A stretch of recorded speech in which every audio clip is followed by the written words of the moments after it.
Nonverbal communication plays a crucial role in our daily interactions, especially in business. In fact, research suggests that over 90% of communication is nonverbal. Therefore, it is essential to understand the power of nonverbal communication and how it can impact our success in business as well as in our everyday lives.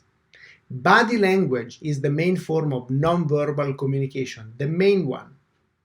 It is the use of physical behavior, movements, and gestures to convey information, emotions, and attitudes. When interacting with others, body language can influence how people perceive us and respond to us. This is extremely important during business interactions.